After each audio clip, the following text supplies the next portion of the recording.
कहले हाँ देवर्षि नारद आसी शिव कहले जे ए मुंडमाला काहर प्रति जन्म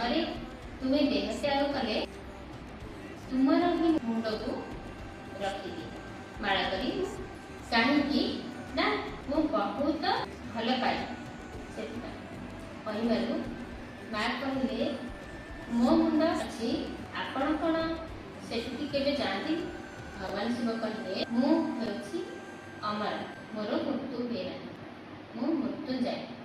माँ पार्वती कहले आपण केमती मृत्युंजय आ मृत्यु को लाभ करुछि कहिबारु माँ पार्वती एपरि कहिबारु भगवान शिव कहले मु अमर कथा शुणिछि अमर कथा अर्थात भागवत पाठ मु करिछि सेतिपई मु अमर हो जाइछि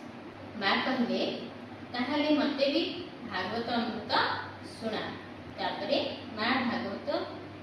अमृत शुणा इच्छा कर भगवान शिव कहले क्यों भी भागवत मिलना चलतु एकाम्र क्षेत्र मुझे शुणी भक्तों मुखर से एकाम्र क्षेत्र को आसी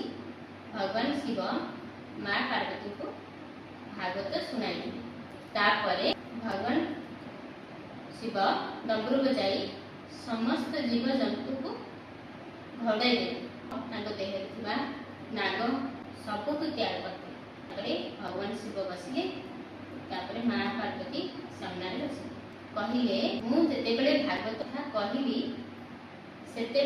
तुम्हें हूँ हाँ दे माँ पार्वती कहली हौ भगवान शिव कह आरंभ कले तो देवता माने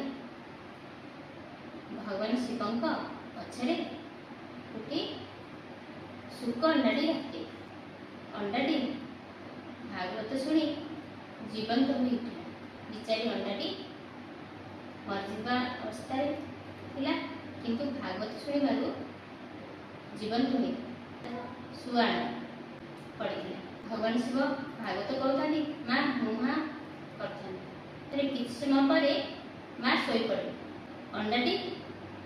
युक्त हो अक्षी रूप धारण कर हूँ हाँ देवाक लगे तापरे कथा विश्राम है कथा विश्राम पर